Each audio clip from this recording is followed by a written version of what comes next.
Bienvenidos a Sin pelos en la lengua, el podcast donde no venimos a complacer, venimos a decir las cosas como son, sin filtros, sin adornos y sin miedo. Yo soy Javier Moreno y en este espacio hablamos de adicciones, recuperación, familia y verdad, aunque duela.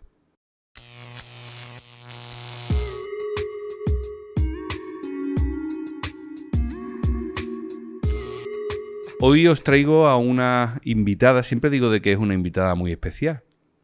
Coincide que hoy es el capítulo número 13, que es el número de la suerte mío y el de mi mujer también.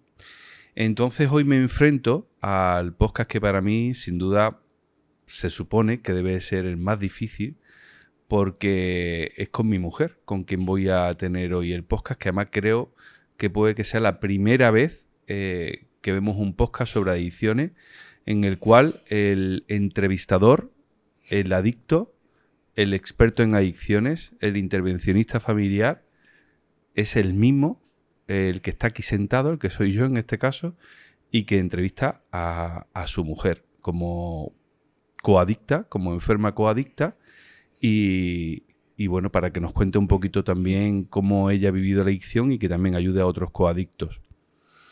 Bienvenida, Esther. Bueno, bien hallada. ¿Te emocionado un poquillo con mi presentación? ¿Y eso? Así soy yo. Pero para bueno o para malo. Para bueno, para bueno. Bueno, he de decir ante todo que no... prometido que no hemos hablado absolutamente nada de lo que vamos a contar hoy aquí, lo que vamos a contar a la gente. Es que está emocionada, ¿no? Bueno, sécate las lágrimas, no pasa nada. Que te las seque un poquito. ¿De qué es esa emoción? ¿De dónde viene? Bueno, pues de recordar un poco lo vivido, ¿no? Entonces más de sufrimiento, ¿no? Que de... No, y de, hombre, también, bueno, la presentación ha sido bonita, entonces me emociona. Yo me emociono con todo, con el Rey León. Entonces... Bueno, es que con el Rey León yo creo que se emociona a cualquier persona que tenga sentimientos, ¿no? Pero ¿cuántas lágrimas también, cuántas lágrimas habrás echado tú en soledad? ¿Y cuántas te habrás guardado delante de la gente, no? Muchas. Delante de la gente he echado pocas, muy pocas. ¿Y cómo se lleva ese sufrimiento? Bueno, creo que peor que si se echaran, porque al final una se intenta hacerla fuerte, tapa, no quiere que los demás sufran, no quiere que los demás sepan, y entonces pues se lo traga toda una y Hoy te he pillado... y lo sufre en soledad. En soledad. Sí, me has pillado además que estoy ahí medio resfriada, entonces un día un poquito... Sí, no, y además porque realmente no era algo que hubiéramos hablado de para que... nada. Bueno, habíamos hablado que algún día, que a lo mejor hacía el podcast, pero fue ayer cuando te dije, oye, y sí, lo grabamos mañana, ¿no? Y de pronto aquí estamos sentados, Sí. sin preparar nada y a ver qué es lo que decimos. Sí, una encerrona. Es que yo creo que estas cosas, si no te lo hago como una encerrona, es posible que no te hubieras enfrentado a ello. Y yo creo, aunque sé que para ti y para mí puede ser doloroso, difícil, porque al final dormimos en la misma cama, ¿no? Pero también creo que puedes ayudar a mucha gente con tu experiencia y la cantidad de años que llevas ya, pues un poquito en el terreno este de las adicciones por culpa de mi enfermedad o por todo lo que has sufrido, ¿no?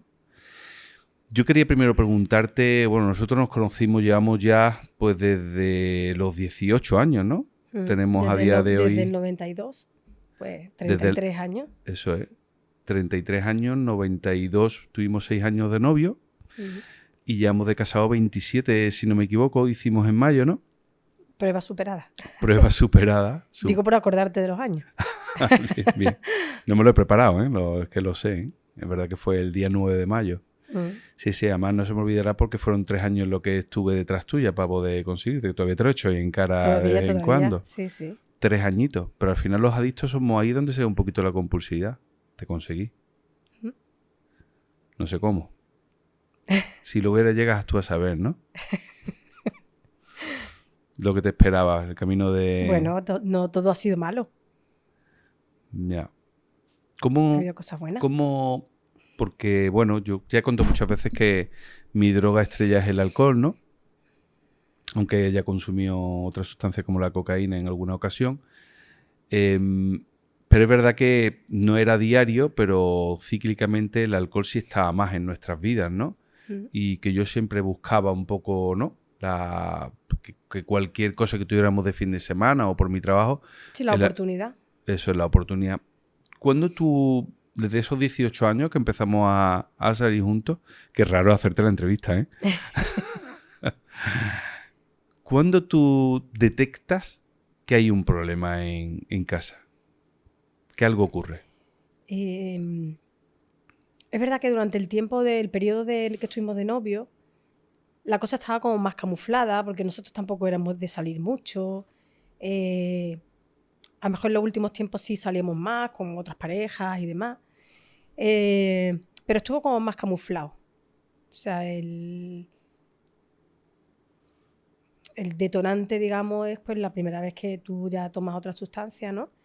Y yo, sin esperármelo, por supuesto, pues me encuentro un poco con esa desaparición. Es verdad que yo ya notaba que a lo mejor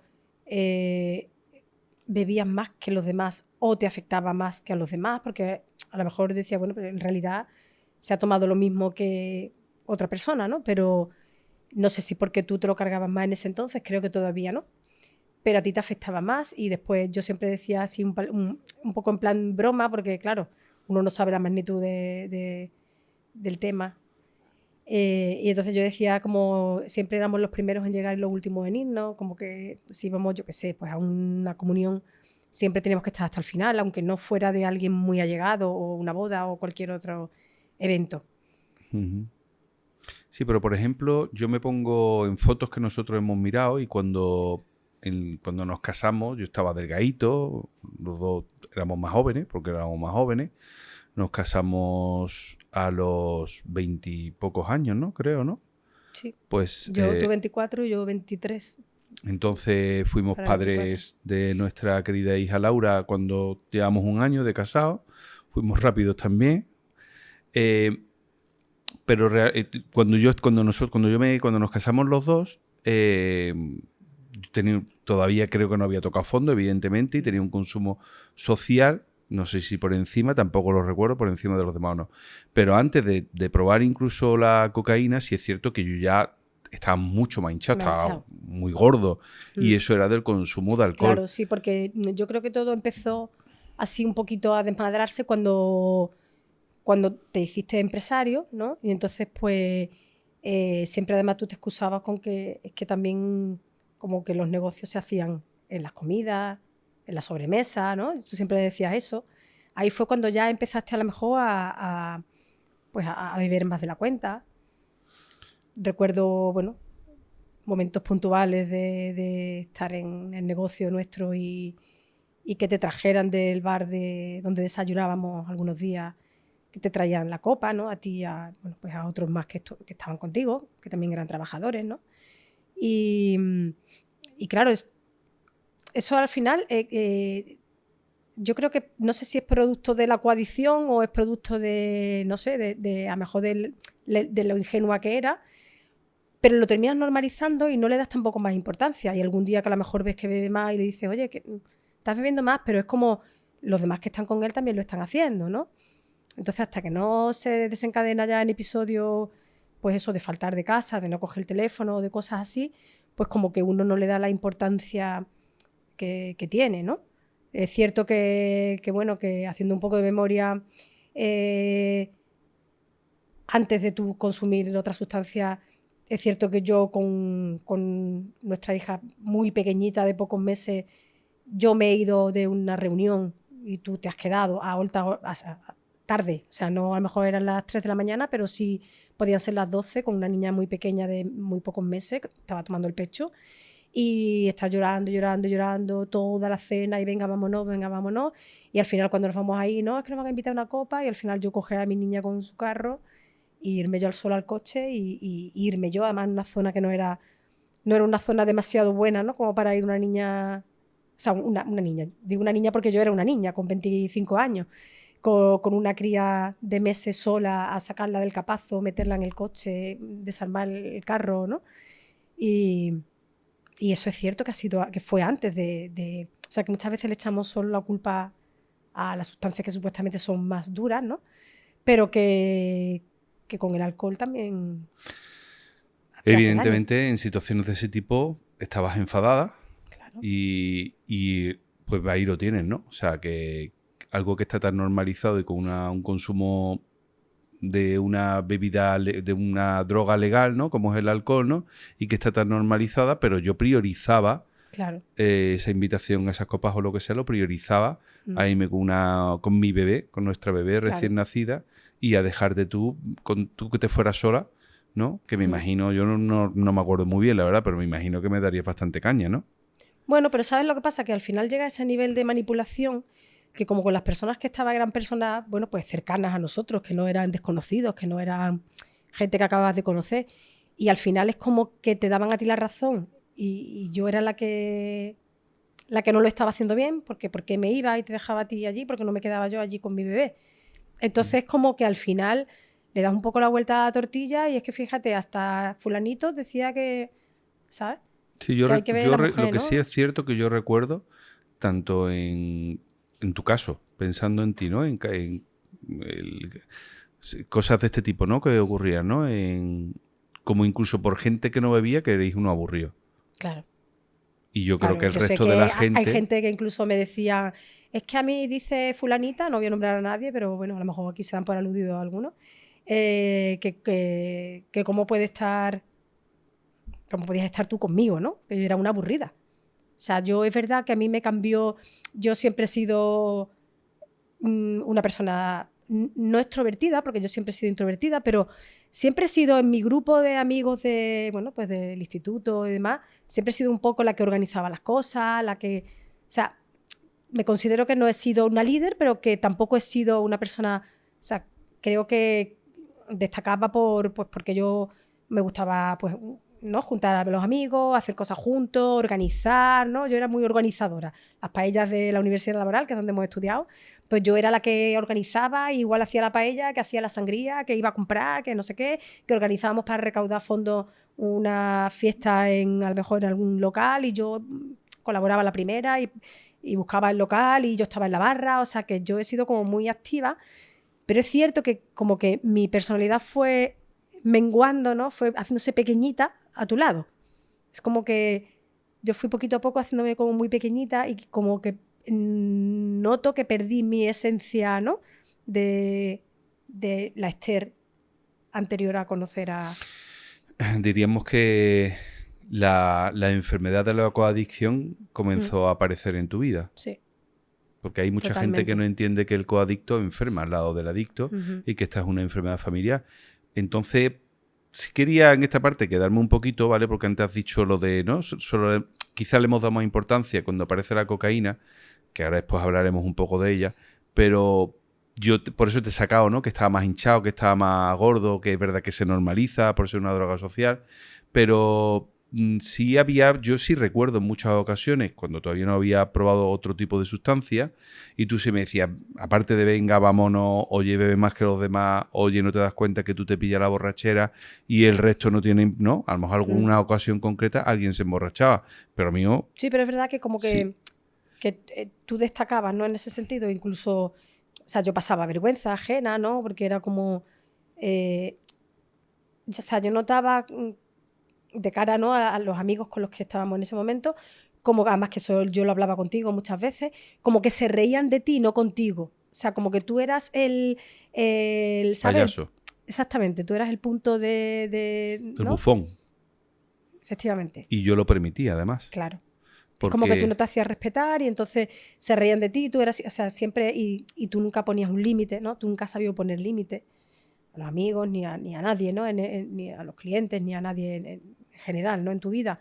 Y es verdad que ahora que lo dices, sí, o sea, eso sí pasaba incluso antes de casarnos. Claro, me acuerdo perfectamente. Porque me acuerdo perfectamente de la gente que se burlaba un poco así de ti, ¿no? Y... Eso entraría dentro de esos patrones por los que estamos cortados los adictos, como es la falta de autoestima y que necesitamos es la manera de ser más cercanos hacia el resto y sentirnos queridos, ¿no? Aunque sea a costa de que se rían también de nosotros en algunas ocasiones. Pero, aunque sea para malo, porque es para malo, ¿no? Lo que estás hablando, pero destaca. Sí. Entonces, ¿qué es lo que ocurre? Que como es una droga social, pues Claro. hasta que no aparece la cocaína realmente, ves que ese problema existe en casa, pero bueno, a nadie se le ocurre, no sé si a día de hoy, ¿no? Porque hay gente que pierde la vida a consecuencia del consumo del alcohol y que claro. los consumos van a diario. Es cierto lo que tú dices, que para mí, además te lo he dicho muchas veces, que lo vi en el 2007, en la primera vez que me ingresé, mi nombre es Bill W, creo que es la película, y decía, el alcohol forma parte de mi trabajo, ¿no? Sí, O algo algo así, así, así. ¿no? Decía, y eso es cierto, ¿no? Porque además como tenía la buena excusa de que ganaba dinero en aquella Claro. época, pues decía, oye, encima callaron la boca, porque Claro. gracias a Además estas me lo reuniones, merezco, claro, me lo merezco, gracias a estas reuniones, pues yo puedo sociabilizar con la gente, hacer la sobremesa, y bueno, y nada más lejos de la realidad, no es necesario. Pero la gente tiene una confusión bastante grande con el tema del alcohol, ¿no crees? Totalmente. O sea, yo lo veo a diario en el grupo de coadictos como que se minimiza mucho el consumo de alcohol, ¿no? Incluso a lo mejor alguno, no, pero es que mi hijo, pues lo que sea, ¿no? Toma cualquier sustancia muy fuerte, ¿no? Como la base o la cocaína o no. Y entonces dice, no, pero él beber, ya, pero es que no puede, si se pone en recuperación no puede tomar ninguna sustancia, ninguna. O sea, no, pero si es que el beber no bebe, porque un día se tome, no, es que no puede tomarse ni una cerveza sin alcohol, que eso ya se ha hablado aquí muchas veces, ¿no? Entonces como que no entra en la cabeza, pero ¿cómo no va a poder tomarse una? Si él no bebe, o sea, si él nunca le ha gustado la bebida, porque un día se tome algo, su problema no es ese, su problema es el otro, ¿no? Es la marihuana o la cocaína o cualquier otro, ¿no? Entonces, hay incluso casos de niños muy jóvenes con problemas hepáticos, a punto de hacerle un trasplante de hígado, con los ojos amarillos, muy jóvenes, ¿eh? Y no se ponen en tratamiento, no se ponen en recuperación. Y esas madres que lo ven y lo viven no saben qué hacer. Que yo siempre lo digo, es que lo único que funciona, la madre no lo va a poder salvar. Si la única manera que tiene de salvarlo es mano dura, no darle dinero, no y decirle, aquí me tienes para lo que necesites, siempre y cuando sea para ponerte en recuperación. Pero no te voy a dar dinero para que tú vayas a beber, ni a drogarte, ni te voy a mantener aquí tú sin dar un palo al agua, ¿no? Sin trabajar, sin estudiar, sin hacer nada, y yo viendo cómo tú te mueres. O sea, yo entiendo, yo gracias a Dios no he tenido el papel de madre, bueno, aunque también lo he tenido, porque yo también me veía madre, ¿no? De ti. O sea, yo me sentía, muchas veces era como esa protección que yo te quería tener, esa, ¿sabes? Esa salvadora que yo quería ser. Pero bueno, verdaderamente tú no eres mi hijo. Yo, gracias a Dios, mis hijas no, ninguna de las dos bebe ni consume nada, ni fuman. Y no me quiero ver en esa situación, ¿no? Porque yo sé que es muy fácil decir lo que tienen que hacer, pero es muy difícil ponerle unos límites a un hijo, pero es que es la única manera que tienen de ayudarlo. Y hay madres del grupo de coadictos que han tenido que echar a sus hijos de la casa y llevan fuera meses y no saben nada de ellos. Ese sin vivir de esas madres. O sea, yo no lo quisiera vivir en mis carnes, ¿no? Pero ellas saben que es la única manera que tienen de ayudarlos. Pero fíjate, ¿eh? Porque tú has vivido situaciones difíciles también. Y sí es cierto que me has amenazado mucho, que has puesto algunos límites, pero si uno se pone a pensar, es verdad que cuando aparece la cocaína, mis consumos de mezcla de alcohol con cocaína son muy esporádicos, cada X meses, pero es verdad que cuando tenía ese consumo, tenía un consumo de 1, 2 días, 3 días, ¿no? Luego cuando en el 2007 entro en tratamiento por primera vez, pues estoy 2 años sin consumir, luego tengo alguna recaída, me vuelvo a ingresar, así durante unos años, ¿no? De altibajos, ¿no? En los cuales estaba tiempo sin consumir, tiempos en los que solo tomaba alcohol y algún tiempo en el que tenía alguna recaída de la mezcla de las dos sustancias. Pero que tiene que ser bastante difícil, porque yo muchas veces lo digo, ¿no? Digo, yo como adicto puedo ayudar a otro adicto a saber cómo siente. Porque sé que las situaciones por las que pasa y cuáles son sus pensamientos son, si no iguales, prácticamente iguales que los míos, con lo cual yo lo sé. Entonces yo me puedo hacer la idea de cómo puede vivir o ese tipo de situaciones un coadicto. Pero es como dar a luz. Por Claro. mucho que yo me pueda imaginar, Si yo no puedo parir ni puedo dar a luz, Nunca lo vas a sentir. nunca lo voy a sentir. Claro. Entonces yo nunca voy a poder sentir lo que tú has sentido cuando has pasado por este... Claro. Por Sí, es igual que yo nunca voy a sentir el sufrimiento que sé que tú has tenido a lo mejor mientras consumías, sabiendo que te estabas destrozando la vida a ti y no la estabas destrozando a tu familia, pero aún así no podías parar. Entonces yo ese sentimiento tampoco lo puedo entender, ¿no? Me lo han explicado los profesionales, yo he leído, me lo has explicado tú, y entonces lo puedo entender, pero no lo puedo sentir. Porque no sé lo que tú has sentido realmente. O sea, puedo imaginarme que, bueno, que a lo mejor que has sufrido, porque además todos los adictos coincidís, no lo vayas a inventar. Pero claro, no es lo mismo que vivirlo en tus carnes. Es una putada de enfermedad. Es una putada de enfermedad. Pues, porque al final los daños colaterales que de hecho nosotros como cuando estamos en activo no nos queremos, cuando empezamos, o sea, yo creo que es mentira el adicto que dice que se pone en tratamiento porque él se quiere y porque lo hace por él. O sea, yo creo que no hay nadie que eso lo haga por uno mismo, lo hace por la gente que pueda tener alrededor, que quiera, ¿no? Y que ve que están sufriendo. Pero es verdad que los daños colaterales de esta enfermedad son muy jodidos, porque al final se lleva todo el mundo para adelante, ¿no? Más cercano, la familia lo pasamos muy mal. ¿Y qué ¿no? pasa por un coadicto, sea pareja, sea madre, da igual, cuando desaparece por el consumo un familiar? ¿Cómo pasan esas horas? Horribles. O sea, las horas no pasan. Tú te pasas el día, la noche mirando el móvil, mandando mensajes, viendo si se ha conectado o no se ha conectado, pendiente del teléfono, pendiente de la puerta, incluso pendiente a veces que hasta de las noticias, ¿no? O sea, porque es duro. Yo en una ocasión, una persona cercana que es policía, bueno, me vio y me dijo, Esther, ¿qué te pasa? Digo, no, nada. Entonces dije, bueno, no sé, inventé una tontería, que sé cuál es, pero no la quiero contar. Y bueno, al rato estaba pegando en mi puerta, ¿no? Entonces me dijo, ¿qué ha pasado? Entonces le dije, oye, que no sé nada de mi marido, ¿no? Y entonces pues vino, se fue, me preguntó con la última vez que has hablado con él, qué ropa llevaba, no sé qué, o sea, me hizo una serie de preguntas y después volvió a casa y me dijo, es que me ha acojonado, porque claro, llamó, me imagino que indagaría un poco y había aparecido una persona muerta en una playa, no sé si era el Palo, pero bueno, que ya la habían identificado y no eras tú, ¿no? Pero claro, el susto para esa persona y el susto que yo vivía cada vez que pasaba ese tipo de cosas, porque, o sea, yo la primera vez, yo no sabía porque claro, no sabes, o sea, después las otras veces dice, pues lo está haciendo, ¿vale? Y lo está haciendo porque quiere, ¿no? Y al principio es como rabia, después es preocupación, pero le puedes buscar como una explicación, ¿no? Te gangosa porque estoy resfriada. Pero la primera vez yo fui a los polígonos a esperar a ver si estaba en una cuneta. O sea, yo no me imaginaba, me acuerdo que fui con mi abuelo, que estábamos con ellos, mis padres estaban de viaje, Laura era pequeña, y con tus padres. Y yo me acuerdo que todo el camino tu madre decía, ¿pero qué ha pasado? ¿Pero es que habéis peleado? Si habéis peleado vosotros, arreglarlo. Y yo decía, es que no ha pasado nada. O sea, entonces no veías una explicación de por qué había desaparecido, no te cogía el teléfono o el teléfono lo tenías apagado, no me acuerdo, creo que lo tenías apagado.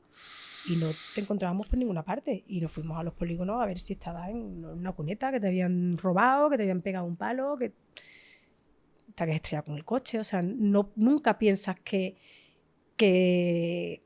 estás por gusto, ¿no? Lo puedes pensar en los primeros minutos, la primera vez evidentemente no, pero al principio puedes decir, bueno, pues eso es porque otra vez se le ha ido, ¿no? Y otra vez está consumiendo. Pero claro, conforme van pasando las horas, o sea, la cabeza, eso es horrible. Yo lo he contado alguna vez, ¿no? Yo perdía muchísimo peso en días, o sea, en los días que tú desaparecías, yo perdía peso. Yo no comía, yo no dormía y seguía con mi ritmo de vida. O sea, yo seguía llevando a mis hijas al colegio, a las actividades extraescolares, iba a trabajar, veía a mis padres o veía a quien fuera, veía a mis amigas, iba al gimnasio. O sea, yo recuerdo haber estado en el gimnasio con la cabeza de más para allá que para acá, pero claro, yo iba con mi amiga al gimnasio y yo no quería explicarle lo que pasaba. Entonces yo intentaba seguir mi vida mirando el teléfono cada 2 por 3 y temiéndome una llamada. Entonces se vive muy mal. Un horror. Cuando tú ya tengo mi primer ingreso y ya sabes cómo funciona la enfermedad de la adicción y ya ocurren este tipo de situaciones, ¿lo vives de la misma manera? Porque al principio, evidentemente, en ninguna cabeza, hasta que no empiezas un tratamiento y sabes que esto es una enfermedad mental que está reconocida por la Organización Mundial de la Salud, no hay en cabeza humana que quepa que una persona pueda llegar a estar consumiendo varios días seguidos, ¿no? Haciendo destrozos económicos, sin dar señales de vida y con todo esto que tú estás contando, ¿no? Pero cuando ya sabes que es una enfermedad, cuando das algunas terapias de pareja o algunas terapias familiares y vuelve a ocurrir esto, ¿cuál es el sentimiento de un coadicto? El sentimiento no varía mucho porque al final el coadicto no tiene las herramientas que tiene el adicto, entonces no se recupera. O sea, con las terapias que yo daba, yo no avanzaba. O sea, yo podía avanzar un poquito, entendí la enfermedad, yo la entendí desde el principio, la quise entender, yo creo que quise entenderla porque para mí fue como un respiro, ¿no? Darle una explicación a lo que hacía mi marido, ¿no? Entonces, yo creo que me quise aferrar a eso y la quise entender y te apoyé y yo iba a visitarte, ¿no? Que llevaba a las niñas y demás y entraba en terapia y siempre... Pero claro, yo iba cada 15 días, iba a una terapia y después cuando ya hacías tu tratamiento ambulatorio, como no era en nuestra ciudad, era en Granada, yo no iba a terapias. Fue ya a los años cuando estuviste en otro tratamiento ambulatorio que ahí sí iba, que creo que era una vez al mes, pero tampoco era una ayuda, con lo cual al final la angustia que vives es la misma, que puedas entender que a lo mejor no lo haces con la finalidad de hacer daño o porque no nos quieras, pero te lo sigues planteando. O sea, puedes entender un poco, pero no sé si me explico, porque es que es muy Es complicado, que el daño ¿no? está ahí. Claro. El problema es que aunque tú entiendas que esa persona está enferma, que tiene una enfermedad mental, que es la enfermedad del autoengaño, que uno siempre piensa de autoengaño porque piensa que va a controlar el consumo Claro. y empieza por el consumo social del alcohol y luego ya cuando consume un poquito más de alcohol dice voy a tomar un poquito de lo otro, pero un poquito. Y lo que no entiende es que esa enfermedad mental precisamente lo que te hace es que no controles el consumo, con lo cual ya no vas a poder parar y ya no tiene marcha atrás. Pero el daño está ahí. Claro. O sea, al final uno tiene que llegar al punto determinado en esos límites que comentaba antes de decir, o sea, lo mando a tomar por culo, lo mando a la calle, me separo, lo mando a tomar por culo. ¿Qué coño hago? Porque al final él se está destrozando, si está enfermo, perfecto, muy bien. Pero se está destrozando su vida porque al final en la primera copa, el primer porro, la primera raya, el primer consumo que tenga cualquier adicto debe estar en su mano. O sea, yo me culpo en no haberme recuperado a la primera. Eso es una culpa que solo me la puedo echar yo. Porque el adicto tiene las herramientas cuando entra en un tratamiento válido para poder recuperarse. Y si no se recupera, es porque algo ha fallado. Por prepotencia, por saltarse las pautas, por no hablar todo lo que tiene que hablar en terapia. Eso es así. Y en mi caso me costó. Y tú hiciste un tratamiento medio qué, o sea, tú cumplías con las normas, estuviste mucho tiempo sin hacer cosas fuera un poco de lo normal, ¿no? Incluso ni siquiera ir a la playa. O sea, que no era un plan de un bar, sino ni siquiera ir a la playa, con una toalla a tomar el sol, que no era un chiringuito. Pero yo veo mucha gente que me da mucha pena, ya no solo en tu tratamiento, no mejor de casos que escucho, sino también incluso en el grupo de coadictos, de gente que está en recuperación, en algunos centros o lo que sea, y estás viendo y las mujeres, las parejas, las madres están ciegas. O sea, yo a día de hoy veo a la gente y digo, ¿yo cómo podía? Porque yo era igual. O sea, ¿cómo podía yo llegar a este punto de no ver las cosas? Le estás diciendo, no puede hacer esto, no, pero si viene conmigo, si no pasa nada. No, es que no puede ir a cafetería. Bueno, ya, pero es que va a una cafetería, pero yo voy con él, solo se pide el café y se... Si tiene prohibido ir a cafetería, no puede ir a cafetería. Entonces todo tiene un porqué y aunque parezca cosas absurdas, ¿no? Que dice, bueno, ¿qué malo tiene que vaya a una cafetería a tomar un café? Pues todo tiene un porqué. O qué malo tiene que vaya a la playa, ¿vale? Porque al final el adicto durante un tiempo no puede tomar decisiones por sí mismo. Porque lleva los años que lleve, 20, 40, 50, dependiendo de la edad en la que tú te pongas en recuperación, tomando malas decisiones. Entonces, ahora estás en recuperación, con lo cual ya demasiado que estés sin tomar, o sea, como para encima tomar decisiones, pero sois tan manipuladores que convencéis al coadicto, bien sea madre, padre, hermano o mujer, ¿no? El que conviva con él, para llevártelo a tu terreno y decir, no, es que yo no voy a estar tanto tiempo, yo me voy a salir antes porque yo es que sé que si no... Y siempre, y los convence. Y tú me has llegado a poner en contra de terapeutas. Y yo te he creído y me has llevado a tu terreno. Te he manipulado. Me has manipulado. Lo recuerdo perfectamente como yo mismo te he manipulado diciendo que son muy exagerados. Claro. Esto lo cuento yo también Y en las terapias. Y esto lo hacen, y yo alguna vez que he entrado en las terapias de familia vuestras y demás, siempre lo digo. Cuidado, pero aún así escucho casos de tus pacientes que las mujeres digo, qué mal están. Y tienen un tratamiento a la semana. Que ojalá yo en mi momento hubiera tenido un tratamiento a la semana incluido en tu recuperación. Ojalá. ¿Vale? Porque la mayoría de las personas se tienen que buscar un psicólogo experto en adicciones. Siempre digo lo mismo. No te vale un psicólogo normal porque al final, bueno, pues tienes que buscar un psicólogo experto, ¿no? Y que no trate el narcisismo, ¿no? Sino que sepa... Y te lo tienes que buscar por tu cuenta porque no lo incluye el tratamiento. Sí, ¿no? yo creo que precisamente cuando en Instituto Vitalis, cuando nosotros ponemos todas las semanas una terapia familiar y una terapia de pareja, es porque sé que, como decía al principio, esta enfermedad familiar y que todos necesitamos recuperarnos. Claro. Ya no solo es porque vosotros necesitéis avanzar, es que si vosotros no avanzáis, empeoráis la recuperación del adicto. Claro. Entonces al final es jodido. Cuando tú, y ya pasó a otra fase, cuando vives toda esta época jodida de consumo, de desapariciones, aunque sea cíclicamente, pero entiendo que eso te quita años de vida, también has tenido que tapar mucho frente a los demás, como decías en el gimnasio, por ejemplo. Claro. Ponerme a hacer gimnasia como que estoy haciendo aeróbics allí, claro. Y de pronto por dentro la cabeza la tenía hecha un bendito, ¿no? Imagínate dónde la tenía. O sea, la tenía en el teléfono, que me acercaba al teléfono que lo tenía allí en un ladillo, cada 2 por 3 a veces tenía un mensaje tuyo o una llamada de alguien. Claro, porque hablamos de que cuando una persona no está durante 12 horas, pues es fácilmente subsanable, ¿no? Pero cuando una persona desaparece 3 días, que es empresario, que tenía un montón de trabajadores, claro. Que tiene familia, que hay amigos, es decir, son 3 días completos. Que al final un poco daba la cara yo, ¿no? O sea, ¿Qué hacías cuando la gente preguntaba por mí? Bueno, pues la mayoría de las veces, dependiendo de la persona que fuera, ¿no? Había gente que sabía lo que había y entonces, pues, un poco me apoyaba en esas personas. Eran muy poquitas, pero bueno, alguna había. Y al que no, pues, le mentía. Está enfermo, no, es que está malo, que, ¿sabes? Cualquier historia para taparte, ¿no? Uh-huh. De cara un poco, por ejemplo, a los trabajadores, era más porque al final tú eras el jefe y no quería que eso influyera negativamente en el trabajo, ¿no? Y de cara a la familia, a tus padres o a los míos, pues también por evitarles un poco sufrimiento, ¿no?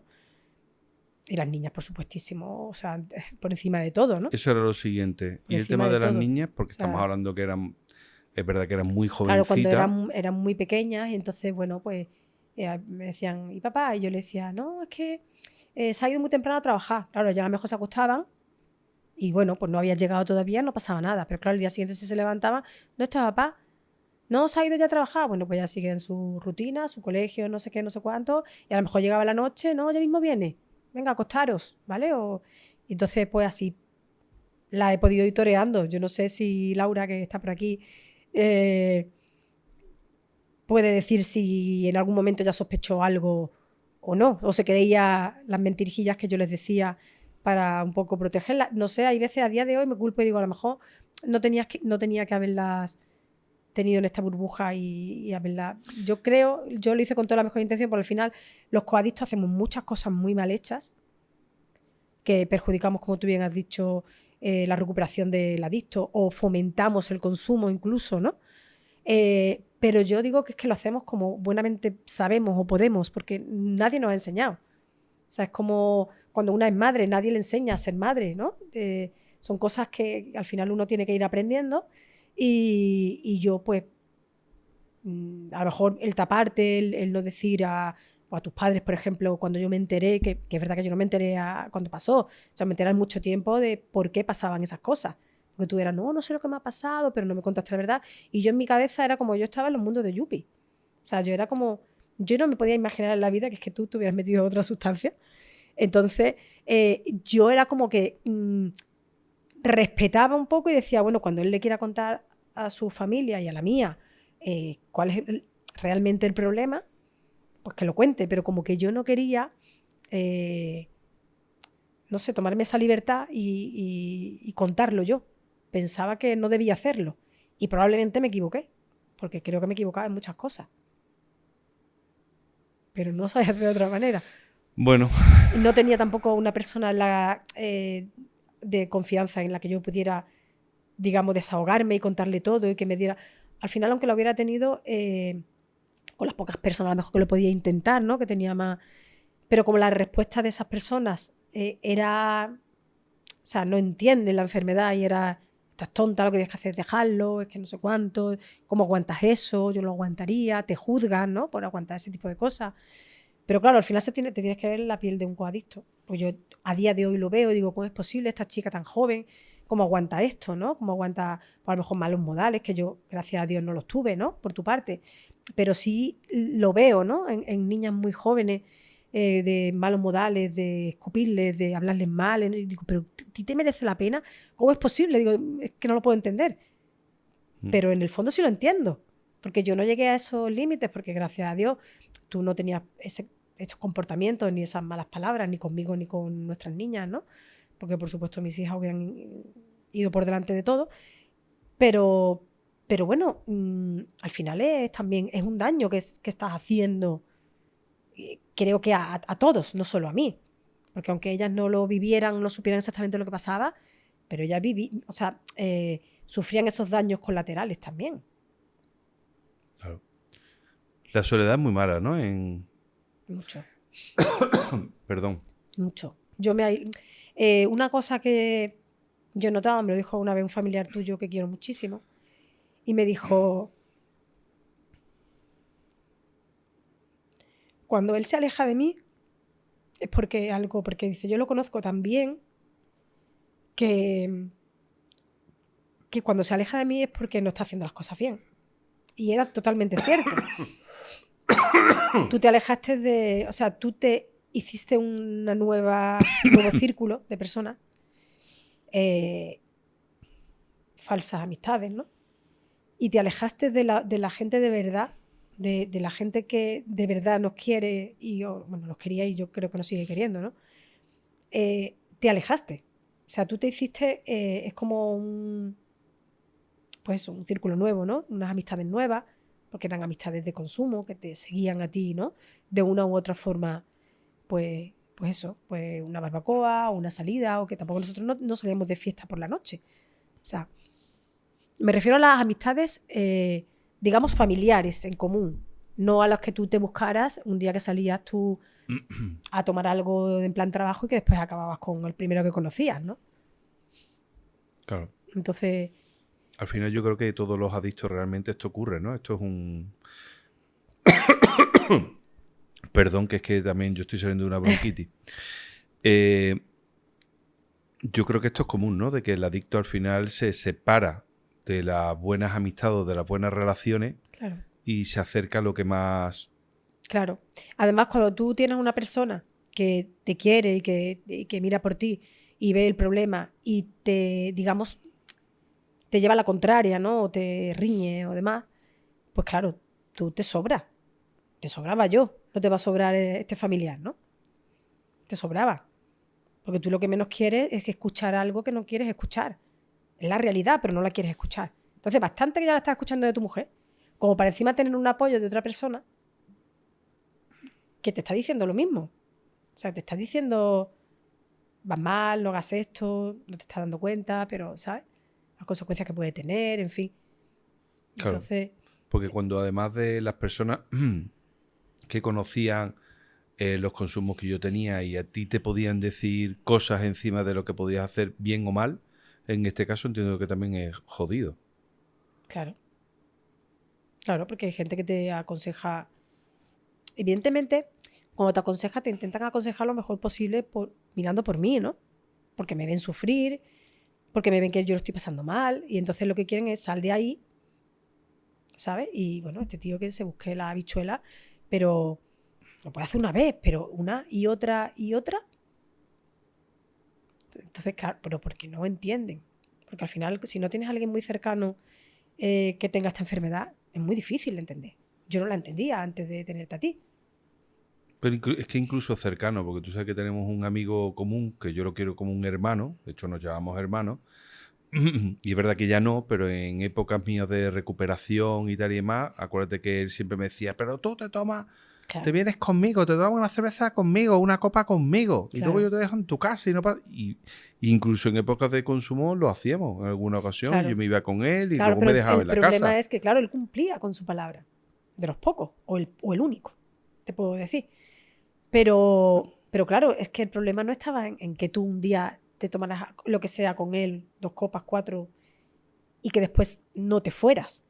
O sea, el problema es que tú no podías beber ni con él, ni con el rey Y de España. claro, aparte que uno, el enfermo ya está en activo, y como está en activo, a lo mejor ese día, como está en casa, pero como además esta enfermedad es progresiva, porque de las últimas ocasiones, que ya hace años, pero acuérdate que yo he llegado a venir consumido a la casa y decir Me voy, imperiosamente, me voy. o en alguna hora incluso con la niña, y decir que me voy, y me Sí, sí, voy.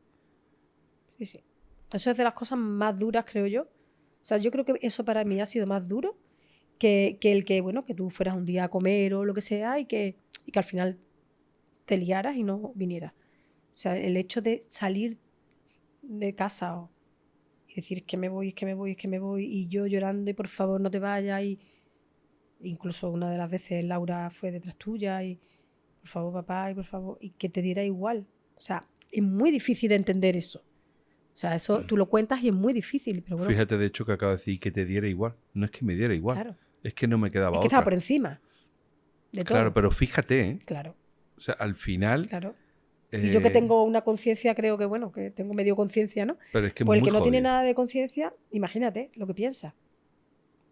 O sea, déjalo, pero ya. O sea, yo muchas veces digo, mis padres son dos santos que te quieren con locura, porque yo no sé si a mí, si una de mis hijas, Dios no lo quiera, tienen que pasar por lo mismo que yo no sé si yo sería capaz de tratar a mi yerno, ¿no? Como ellos te han tratado a ti siempre, no ahora, recuperado. Si incluso sí que a lo mejor se han enfadado o han estado más distantes contigo 3 días. Pero yo veo casos de gente que dice, no, no, es que mi marido no entra en mi casa desde hace 2 años, porque es que mis padres no quieren que venga a mi casa. Yo voy sola a ver a mis padres. Entonces, Es jodido, sin duda alguna, y muy de valorar. De eso no hay ninguna duda. Y de hecho, se intenta compensar ese daño hecho por la enfermedad, pues ahora una vez que uno está recuperado, ¿no? claro. Por todo este tipo de cosas. Hablando un poco del tema este de la coadicción, porque bueno, hay que decir que tú llevas un grupo de coadictos gratuito que tenemos en Instituto Vitali, donde intentamos pues ayudar, ¿no?, a todas esas dudas que tengan, que conozcan más la enfermedad. Cuenta un poquito sobre eso. Pues mira, básicamente yo lo que intento es que, primero que entiendan que es una enfermedad. Yo siempre lo digo. Porque claro, te entra muchas veces pues, un familiar, el que sea, ¿no? Como muy desesperado, es que no lo entiendo porque es que me ha prometido, eso lo veo yo a diario y por privado también, que me escriben mucho. Y entonces yo siempre lo primero que digo es que es una enfermedad. Y por mucho que te diga tu hijo, tu hija, tu marido, tu pareja, que no van a hacerlo más, es que la voluntad es lo primero que se anula. Ellos no son capaces o sea, está por encima. Entonces, lo primero que yo me gusta concienciarles es de que es una enfermedad que no tienen culpa de tener, ¿vale? Que tiene un componente genético importante pero que sí en el momento que saben que es una enfermedad deben ponerse en recuperación. Es como que es su responsabilidad. Y si se ponen en recuperación, es su responsabilidad hacer un buen tratamiento. Hay mucha gente que sale a la primera. ¿Que la recaída está ahí? Sí. ¿Que es una enfermedad para toda la vida? También. Pero hay veces que dicen, es que mi marido lleva... Y a mí se me ha dado casos de gente que me ha hablado de centros, que bueno, que yo tengo tenemos buenas referencias de esos centros, pero es como echándole culpa al centro de que la hija, el hijo, el marido hayan abandonado a la mujer. Pero es que el que tú pagues un centro, por mucho que tú digas que me ha costado X euros al mes, yo apunto a un hijo a la mejor facultad privada que haya del mundo, y eso no significa que mi hijo vaya a aprobar ni que vaya a sacar matrícula de honor. O sea, ahí hay un trabajo que tiene que hacer cada uno. Entonces los profesionales hacen su trabajo, pero tampoco pueden retener, porque aquí en España no pueden estar en contra de su voluntad, no sé, que tengan una incapacitación judicial. Entonces uno entra porque quiere y se puede ir cuando quiera. Entonces si abandonan el tratamiento, hay veces que puede ser culpa, no te digo que no, a lo mejor hay malos profesionales en algunos centros o no están dando una recuperación adecuada, porque a mí me llegan también, hablo con mucha gente, me llegan pues comentarios de centros que no trabajan de la mejor manera, que parece que están en una cárcel, poco menos, ¿no? Otros que son a lo mejor, que me dicen que comen comida caducada. O sea, hay cosas que no puedo entender, ¿no? La seguridad social es una pena, ¿no? Cómo funciona. Hay muy pocas ayudas. Y los centros privados, pues hay de todo. Hay centros que son, yo siempre por eso digo, antes de meterlos, pues preguntar, informaros, ¿vale? Igual que si vas a meter a tu niño en una guardería, pues no la metes en la primera porque sea privada y dices, es que en esta... Bueno, infórmate un poco, porque todos los profesionales no son iguales y hay de todo, ¿no? En la viña del Señor muchas veces se meten en el mismo saco porque que son unos aprovechados, que la gente que vive que cobran a los adictos para recuperarse. Bueno, un médico también cobra, si tú vas por lo privado a cualquier tipo de médico, de especialista o cualquier tipo de médico, pues también te cobra, ¿no? Entonces tienes dos opciones, puedes esperarte ir por la seguridad social o pagar. O sea, yo ante la vida, porque puede costar la vida de una persona, se muere mucha gente por la adicción. Mucha gente, más de la que pensamos. Entonces yo, si puedo, y si tengo que pedir un préstamo, no me lo pienso. Yo no voy a esperar meses que hay de listas de espera en muchos sitios, en muchas comunidades. Entonces, yo creo que cuestionar, porque yo creo que la mayoría, ¿no? No podemos meter a todo el mismo saco, la mayoría de los profesionales que se dedican a esto es muy vocacional, que tienen que ganar dinero, claro. Tienen que comer, pagar hipoteca, entiendo, ¿no? Ducharse, no sé, vivir, ¿no? Entonces es normal que se cobre. Que hay sitios que se aprovechan y que cobran cantidades descomunales, pues también, ¿no? Pero eso, que me he ido un poco por la tangente. No, pero muy bien, muy bien. Mira, fíjate una cosa que me ha ocurrido precisamente estos días, que yo siempre doy una primera consulta gratuita.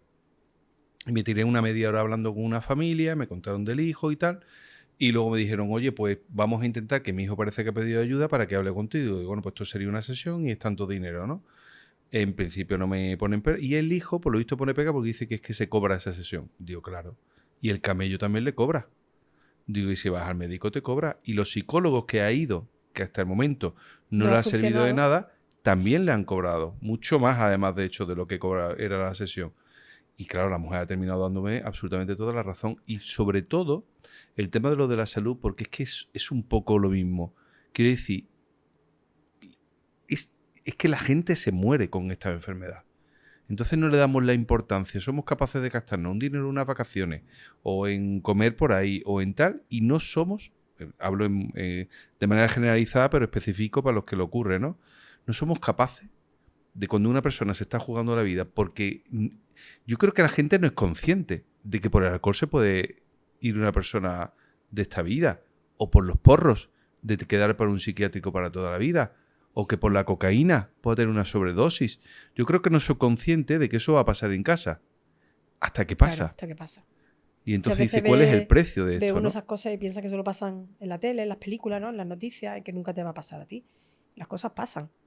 Y es una pena porque fíjate tú el nivel de manipulación de este niño, por ejemplo, de decir, no, es que es muy caro y no sé cuánto, y No es caro, ¿qué o costaba? que cuesta dinero. A mí me han llegado a decir madres, no, es que le ofrecí entrar en tratamiento con Javi, ¿no? Me preguntó, bueno, pues tu tratamiento ambulatorio, cómo funciona y demás, pero es que a él le ha gustado más fulanito, ¿no? Entonces se ha ido con fulanito. Y digo, ah, vale. O sea, me parece muy bien, mientras esté en tratamiento me parece muy bien, pero bueno, en este caso en concreto es que encima era una persona de los que, bueno, llamamos un poco charlatanes, ¿no? Que, bueno, de un poquito de dudosa procedencia. Entonces tú dices, pero bueno, o sea, si como hablaba antes, ¿no? Si lleváis no sé cuánto tiempo consumiendo, tenéis la cabeza fatal, le dejas que él elija dónde quiere hacer el tratamiento, ¿por qué se ha querido ir con fulanito? Porque probablemente ha visto que es un chico más joven, más no sé cuánto, y ha dicho, este va a ser menos duro, a lo mejor. El tratamiento que este me va a poner, o a lo mejor a este lo voy a poder manipular, ¿sabes? Todo es por algo. Claro, en vez de Lo ha pensar... visto más coleguilla, no sé si se ha visto más identificado. Oye, que tú dices que me siento más identificado porque, mira, conociendo un poco la trayectoria de uno, de otro, la historia de uno, de otro, pues me siento más identificado con uno, lo entiendo, ¿vale? Pero no era el caso, ¿vale? Porque, bueno, profundicé un poquito más y no era el caso. Entonces ¿cómo están las cabezas de los familiares? ¿Cómo estamos de mal? ¿Vale? Después, es verdad que ayuda mucho pues, el resto de coadictos, porque aunque a lo mejor ellos no se lo aplican a ellos, pero cuando alguien cuenta un caso, sí le dan buenos consejos. Es como lo que pasa siempre, ¿no? Nadie ve la paja en el ojo ajeno, ¿no? Entonces es como que yo no me lo aplico, pero yo en ti sí estoy viendo que te estás equivocando. Yo en ti, en tu caso, sí estoy viendo que debes de hacer esto y que no debes de consentir lo otro y que, ¿sabes? Y yo no me lo aplico. Entonces, por eso el grupo este de coadictos, pues yo creo que es muy enriquecedor y que se aprende mucho, aparte de que está Ana, la psicóloga también, que estoy yo, que puedo con mi experiencia también echar una mano, ¿no? Está Laura. Pero aparte de nosotros, ¿no? Digamos, los administradores del grupo, los propios coadictos también van aprendiendo. Hay mucha gente que se le ocurra, lee, ve muchos podcasts, ve vídeos, se interesa por la enfermedad. Hay otros que no, pero hay muchos que sí. Y después también, pues, dan buenos consejos y ayudan mucho también a otros familiares. Muy bien. Volviendo un poco al tema de antes, vamos a pasar un poco más a la fase más alegre, que no todo el podcast sea un mal rato, ¿no? El adicto, una vez que se recupera, cambia muchísimas cosas. Tú entiendes mucho de enfermedad y tienes claro que no se trata solo de dejar de consumir. Si el adicto simplemente deja de consumir, pero no hace los cambios, que es de lo que se trata, una de las cosas importantes que aprenden a lo largo del tratamiento, volverá a consumir. Mucha gente se cree, uy, lleva una semana, lleva 3 meses sin consumir. Y al final luego te llaman, esto te ha ocurrido mucho en el grupo, ¿no? De coadicto, ahora lo cuenta. ¿Qué se lleva o sea, compensa el sufrimiento de un coadicto cuando el adicto se recupera? Tu caso, por ejemplo. Hombre, a ver qué me dices claro, ahora. depende del caso. Como he dicho antes, o sea, si a ti tu adicto te da mala vida, o sea, te maltrata, te humilla, ¿sabes? Pues creo que no compensa de ninguna de las maneras aguantar, ¿no? Hay ciertas cosas hay ciertos límites que no se pueden pasar y no se pueden consentir. Por muy coadicto que sea, te tienes que... Que no tiene que ser físico, además, el maltrato. Claro. Muchas veces eso son insultos, humillaciones, por eso te digo. Entonces, en todos los casos no compensa. O sea, ¿qué aguantas? 20 años de sufrimiento y demás para que después se recupere. Hay muchas veces, y tú lo sabes, que muchos adictos se recuperan y el coadicto no le gusta el adicto recuperado. O sea, tienen ese enganche, esa dependencia que o sea, que es duro, ¿eh? Pero les gusta la persona en consumo, la persona en activo. O sea, es muy complicado. En mi caso, pues claro, merece la pena, claro. O sea, tú pues empezaste a coger un orden, ¿no? En tu vida, porque tú eras de los que O te tirabas 3 días trabajando, pero después te tirabas 2 días durmiendo, ¿no? O sea, o en la cama no sé cuántas horas, te levantabas tarde, no tenías una rutina, no estabas, o sea, no se podía contar contigo para ciertas cosas, eras muy impulsivo, no se te podía decir nada. Que encima eso era como una frustración que también se tiene, ¿no? Es como, no le puedo reñir, no le puedo regañar, no le puedo, ya no en el momento que haces algo, ¿no? Sino en el día a día. Por el miedo a que vaya a ser una excusa para irse a consumir. Entonces, es que tú a tu pareja no le puedas decir, oye, es que me has dejado, no sé, la tapadera del váter abierta, por miedo a que esa tontería pueda desencadenar en me largo y ya tengo la excusa perfecta, aunque sea una chorrada, ¿vale? Entonces la tranquilidad de saber que, bueno, que se razona, que no se tienen esa impulsividad ni se tienen esos prontos, ¿no? Que, como yo digo, que tenías cuando estabas en activo. Nos queda nuestra pedrailla, como dice... La pedradilla queda, eso es para toda la vida. Esa pedrailla... Esa pedradilla, esa... Sí, sí. Yo creo que somos especies diferentes, raras, desde luego. Hay quien se le queda más pedra y quien se le queda menos. También. A mí mucho.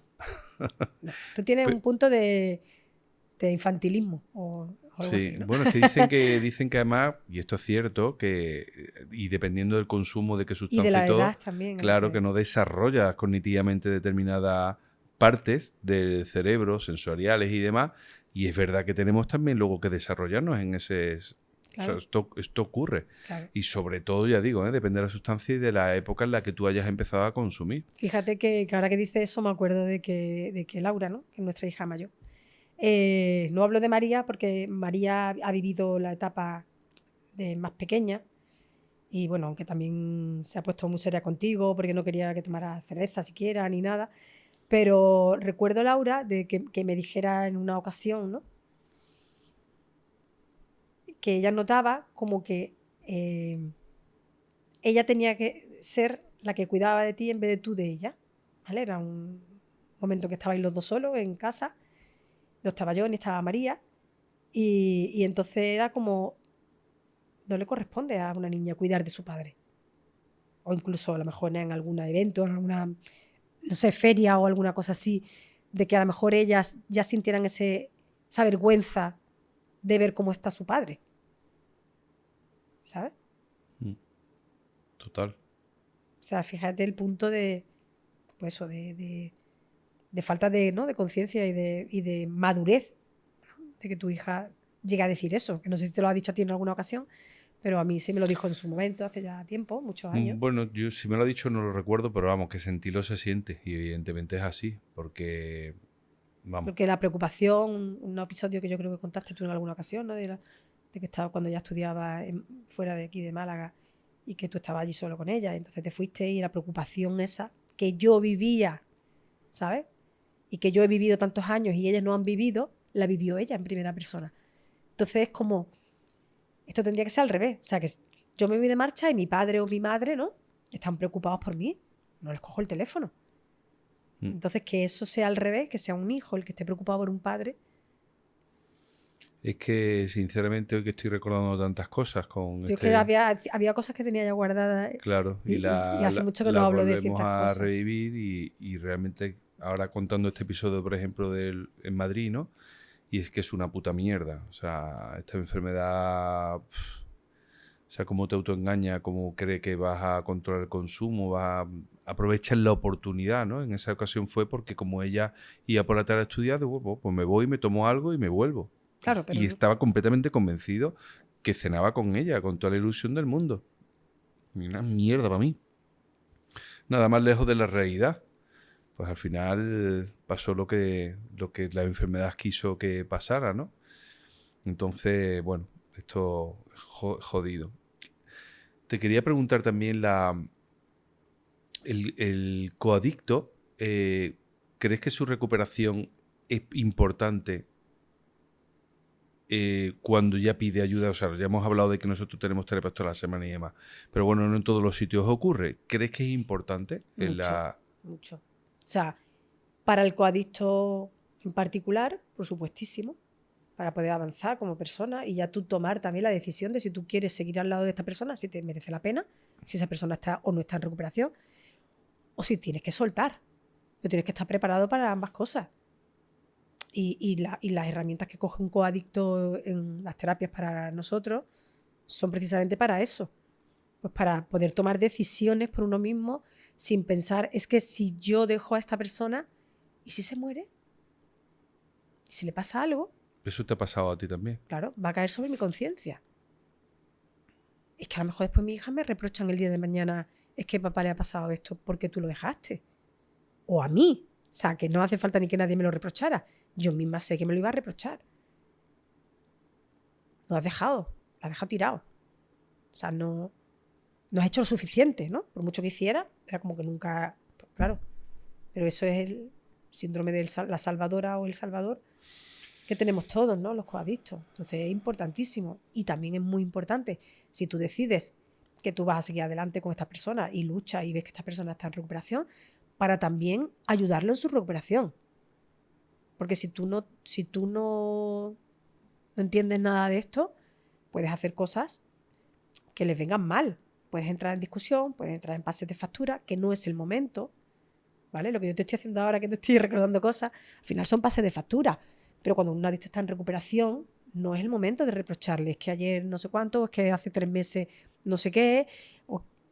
Entonces hay que intentar que el adicto esté lo más planito posible, que no tenga peleas, que tampoco se le puede seguir la corriente, pero que también cualquier cosa, yo siempre lo digo, no le digas, es que no te has levantado a tu hora, que no se lo digas, que llames al terapeuta o le escribes, oye, quien sea, fulanito, que mi marido lleva 3 días que no está yendo al gimnasio. Ni los pases de factura tampoco. Los pases de factura, que claro. no se lo ha hecho por el miedo que estás contando y ahora empieza el tratamiento y te lo carga. Claro. Y una cosa también muy importante que veo yo es que cuando un adicto entra en recuperación, el coadicto se piensa que el adicto lleva lo que sea, 5 años, 20, me da igual, el tiempo que lleva consumiendo y que ahora lleva 3 días en recuperación y que ya tiene que hacerlo todo perfecto y tiene que ser modélico. Y es que eso es imposible. Queremos tener ya un adicto recuperado cuando acaba de empezar un tratamiento. Esto es un proceso muy largo y hay que tener paciencia. Por eso digo, decide. O sea, ¿quieres acompañarlo en el proceso? Pues entonces, ponte tú también en tratamiento, en recuperación, intenta informarte y lo ayudas en lo que puedas. Pero si tú no estás dispuesta a aguantar y a escuchar ciertas cosas y aguantarlo porque todos los días no van a ser buenos en un adicto en recuperación. Tiene que tener, hay muchos altibajos. Primero está en una nube rosa y parece que todo, hostia, qué bien, que fíjate, y se levanta su hora y hace no sé cuántas horas de mandala. Bueno, es que a lo mejor no es bueno que haga tantas horas, porque hace tantas horas. ¿Cuánto tiene puesto? Al final es compulsividad, que es claro, una de las cosas que cambia. Que me acuerdo con una persona, ¿no?, de tu tratamiento, que dije yo en una terapia, dijo, uy, tanto tiempo se tira, creo que era dibujando. Digo, uy, pues tampoco es bueno. Y la pareja se asustó mucho y me dijo, ay, es que ha dicho esto Esther y me preocupaba. Y digo, bueno, tampoco verás que... Y esa persona recayó. No sé si será... esa persona... Entonces... no sé si será. Yo tengo por aquí un mandala. Sí. Que precisamente esa persona. Y esa persona este recayó. Mandala, de una persona que quiero mucho, por cierto, a esta familia, pues y me regaló este mandala, me habla de... Exactamente. Los queremos mucho. Totalmente, por cierto, totalmente. Pero yo recuerdo que en una terapia al principio, que él se tiraba mucho tiempo, ¿no?, dibujando, creo que era pintando o algo así. Y entonces yo cuando dijo que se tiraba, pues no sé el tiempo, no, hace 1 año o así, o más. Y entonces yo dije, uy, pero tampoco es bueno. Y me acuerdo que la pareja dijo, uy, es que al rato, ¿no? Dijo, uy, es que me quedo preocupado con lo que ha dicho Esther, que no es bueno. Yo dije, bueno, tampoco quiero asustarte, ¿no? Porque además tú dijiste, bueno, pero es que ten en cuenta que está en un pueblo, que son las fiestas, como que se refugiaba un poco en eso. Y dije, ¿vale? Recayó, no sé, no tendrá nada que ver, pero te quiero decir que tampoco puedes hacer, es como, me dicen que tengo que hacer deporte, leer y no sé cuánto, pero es que a mí no me gusta hacer deporte. Pues yo, en vez de hacer deporte, pues yo voy a escuchar música. No, si te han dicho que tienes que hacer una hora de deporte es por algo. O si te dicen que tienes que leer, es por algo. Te tienes que parar la cabeza y tienes que pintar, pero no puedes estar pintando 5 horas o haciendo puzzles 5 horas. Eso tampoco. O sea, porque al final esa impulsividad es el personaje que tú tienes cuando estás en activo. Entonces tienes que tener una rutina y cumplirla. Entonces, cuando tú te estructuras, al final es difícil coger o sea, tú llevas X años haciendo ciertas cosas y de un día para otro, o en un mes o en 2 meses, tú no vas a coger una rutina si lo vas a hacer todo perfecto. Entonces, los coadictos tenemos que tener paciencia y no podemos pretender que una persona que lleva 3 días en recuperación, 3 días lo digo así un poco en modo anecdótico, ¿no? Pero bueno, que se lleve 3 meses o que no pueden ser perfectos, que tienen que equivocarse, tienen que tropezar y tienen que equivocarse y tienen que intentar manipular, pero para eso estás tú, para todo lo que veas, pues comunicarlo. La comunicación de los coadictos con el equipo terapéutico es vital. Yo creo Una que de las sí. cosas que le pasó presente a esta persona de la que estamos hablando también es que, bueno, yo creo que al final es una consecución de situaciones Claro. que le llevan a ese consumo, ¿no? Es verdad que hay veces que necesitamos que determinados adictos, una recaída puede ser parte del proceso. A él le vino bien, concretamente. Sí, sí. ¿Vale? Porque a día de hoy el cambio de vida que esta persona ha dado y su familia, o sea, su pareja en este caso, es una barbaridad. O sea, son de las cosas que a mí me hacen sentir a gusto con mi trabajo y acostarme por la noche y a mantener más amigos, ¿no? Sumados a mi vida de personas que se unen a ti, ¿no? Era también que hacía un poco como de coadicto, porque una de las herramientas que se usan es que tú llames a compañeros, ¿no? Cuando tiene ganas de consumir, de ganas directas o indirectas de consumir. Y él le ayudaba mucho a los demás, pero no pedía ayuda a él. Y una de las claves fundamentales de un adicto es pedir ayuda. Como él no la pedía, al final creo que esto también es una cosa que le vino mal y que también le llevó a ese consumo que tuvo. Muy bien. ¿Qué le dirías para terminar? ¿Qué le dirías a las familias que minimizan el consumo de sustancias como porro o como el alcohol, ¿vale? Porque tú estás acostumbrada a que muchas veces te dicen, ay, no, ya no está tomando cocaína, ya no está, ya solo Pues se menos fuma mal. unos porros o Sí, es como se menos toma el mal, solo alcohol. toma porro y entonces ¿Qué, digo, qué menos mal. le, qué le diría o qué mensaje quiere dar a eso? O, bueno, cerrar un poco, ¿qué querrías decir? Bueno, pues eso, pues que el alcohol es muy peligroso, que muere mucha gente a consecuencia del alcohol. Destroza muchas familias, ya no solo por a lo mejor daños hepáticos, ¿no? Sino por accidentes de coche, o sea, por mil cosas. Que no podemos minimizar, que es una cosa que está tan socialmente, o sea, que al final los bichos raros somos las personas que no bebemos, somos los aburridos, somos los... Y es como que uno incluso se siente mal cuando hay una reunión o una celebración y te dan una copa de champán, por ejemplo, y te dicen, no bebo, claro, no bebes, pero bueno, pero si es para brindar, es que no bebo, ¿vale? Entonces es como que hay que justificar que no bebes en vez de justificar que bebes, ¿vale? Que yo, vamos, que yo soy muy abierta y el que quiera beber que beba, o sea que cada uno es libre de hacer lo que quiera, siempre que no haga daño a los demás. Y después con el tema de los porros, pues es una pena porque yo veo tantos casos a diario que me cuentan de chiquillos que tienen el cerebro destrozado, quemado, a consecuencia de los porros, ¿no? Del consumo de porros, que lo minimizan mucho porque no, es que les sirve para relajarse, ¿no? Es que es una planta natural. Tienen consecuencias irreversibles, ¿vale? Y es una pena, es una pena. Yo el otro día vi a una chica que salió en la tele, que al final ves a las personas y ya sabes, ¿no? Sabes si es adicto y demás. Y te lo comenté, digo, me da pena esta niña, porque esta niña ha sido o es consumidora de porro y tenía el cerebro frito. O sea, y me dio mucha pena de esa niña. Una niña muy joven, hizo un ridículo bastante importante en la tele y es una pena muy grande. Entonces, que no se les consienta. Que si los tienes que echar de casa, que en una casa tú no puedes consentir que tu hijo fumen. Como alguna, ¿no? Es que tiene plantas en mi casa, pero él paga la casa. No, pues entonces, en tu casa no puede haber consumo. No puede haber. Claro. Pues que así sea, que ojalá que el estima de esta enfermedad cada vez vaya disminuyendo porque es verdad que eso yo creo que es uno de los mayores problemas que hace que la gente no se ponga en tratamiento, el ocultar, la vergüenza, ¿sabes? Mientras tengamos eso al final será difícil que reconozcamos como lo que es, como una enfermedad mental. Y bueno, sobre todo yo quería terminar el podcast dándote las gracias, No me emociones, que estoy muy sensiblona yo. dándote las gracias por todo, porque realmente si no fuera por ti, es cierto que yo a día de hoy no estaría aquí. Y a mis hijas, ¿no? Tú y mis hijas sois el centro de mi vida y y la que espero que los años que me queden de vida os pueda compensar pues todo ese sufrimiento que sé que habéis pasado.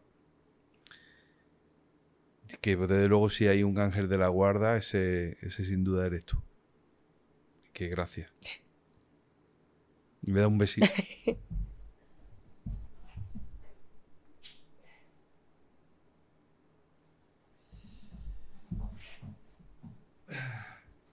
Bueno, y a vosotros, pues nada, daros las gracias por habernos acompañado en este episodio tan especial. Y simplemente, pues nada, nos encantaría poder leer vuestros comentarios, qué os ha parecido, compartiros y suscribiros, porque tendremos otros emocionantes episodios aquí en Sin Pelos en la Lengua y nos vemos en la próxima. Un abrazo y un beso grande.